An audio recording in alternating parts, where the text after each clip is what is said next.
Cooch Behar MJN medical college ও হাসপাতাল জেলার একমাত্র মেডিকেল কলেজ ও হাসপাতাল শহরের বুকে।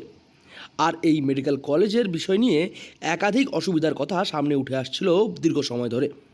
সমস্যার কথা জানাচ্ছিলেন বহু মানুষেরা, তবে দীর্ঘ সময় পর্যন্ত সেই সকল সমস্যার কোনো সমাধান হচ্ছিল না।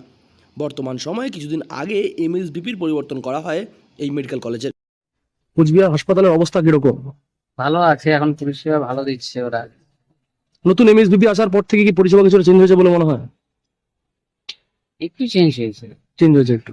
ওয়ার্ডে কি সবসময় লোকজন থাকছে?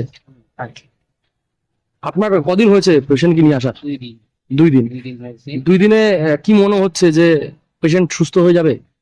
পেশেন্ট মোটামুটি সুস্থ হয়ে গেছে, এখন আইসিইউতে ছিল, ওনাকে এখন ট্রান্সফার করছে নর্মাল বেডে। নতুন এমএসভিপি জয়েন করার পর থেকেই একাধিক পরিষেবার রদবদল ঘটানো হয়েছে। এছাড়াও বিশেষভাবে সুরক্ষা ব্যবস্থার ওপর কড়া নজর দেওয়া হয়েছে, যার ফলে বর্তমান সময়ে হাসপাতাল চত্বরে যে সমস্ত এলাকাগুলিতে পর্যাপ্ত সিসিটিভির ব্যবস্থা ছিল না, সেই এলাকাগুলিতেও সিসিটিভি বসানো হয়েছে নতুন করে। এছাড়া মাঝে মধ্যেই হাসপাতালে টহল দিতে দেখা যাচ্ছে পুলিশ প্রশাসনের বিভিন্ন কর্মকর্তাদের। গোটা বিষয়টি নিয়ে রীতিমতো খুশি রোগীর আত্মীয় পরিজনেরা।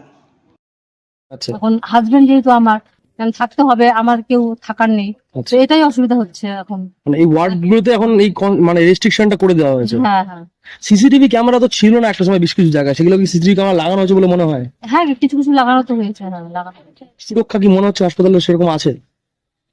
সেটা মানে বলতে পারছি না ঠিক মতো এখন। মানে আপনার কি মনে হয়, একজন মহিলা হিসেবে আপনি তো আসা যাওয়া করছেন, থাকছেন ফির মিসেসের হ্যাঁ, মধ্যে? এমনি তো আমি আগেও এসেছিলাম, এমনি ঠিকই ছিল, এমনি অসুবিধা এখানে সেরকম ছিল না। তবে হাসপাতালের বেশ কিছু পরিষেবার বিষয় নিয়ে রীতিমতো অসুবিধার কথা প্রকাশ করেছেন রোগীর আত্মীয়রা। তবে সামান্য কিছু অসুবিধা থাকলেও হাসপাতালের বেশিরভাগ পরিষেবার উন্নয়নে রীতিমতো খুশির হাওয়া রোগীর আত্মীয় পরিজনদের মধ্যে। তারা জানাচ্ছেন বর্তমান সময়ে যেভাবে পরিষেবার উন্নয়ন ঘটেছে, তাতে আগামী দিনে হাসপাতালে আরও বেশি মানুষ আসতে শুরু করবে। আর বর্তমান সময়ে হাসপাতালের সুরক্ষা ব্যবস্থা আরও অনেকটাই উন্নত হওয়ায় নিজেদেরকে সুরক্ষিত মনে করছেন রোগী থেকে শুরু করে রোগীর আত্মীয়রা। আছে কিরকম সমস্যা রয়েছে এখনো? হসপিটালে কোনো পানির ব্যবস্থা নেই, জলের ব্যবস্থা নেই। আপনারা যারা পেশেন্টের যারা লোকরা আসছে তারা কি থাকতে পারছেন কোথায়? বাইরে থাকতে হচ্ছে। বাইরে থাকতে। আগের এমএসভিপি থাকাকালীন তো বেশ কিছু সমস্যার কথা ছিল, নতুন এমএসভিপি পরিবর্তন, তারপরে কি সমস্যা কিছুটা মিটেছে বলে মনে হয়? সেটা এখন তো আমি বলতে পারলাম না। হাসপাতালে তো বেশ কিছু জায়গায় সিসিটিভিও ছিল না, এখন কি সিসিটিভি লাগানোর ফলে কি সুরক্ষা কিছুটা হলেও বেড়েছে বলে মনে হয়? সুরক্ষাটা হয়েছে, মানে ঠিকঠাক হয়েছে। আগামী দিনে আরও বিশেষ কিছু পরিষেবার উন্নয়ন ঘটানোর কথাও জানানো হয়েছে হাসপাতাল কর্তৃপক্ষের পক্ষ থেকে। কোচবিহার থেকে সার্থক পণ্ডিতের রিপোর্ট, লোকাল 18 বাংলা।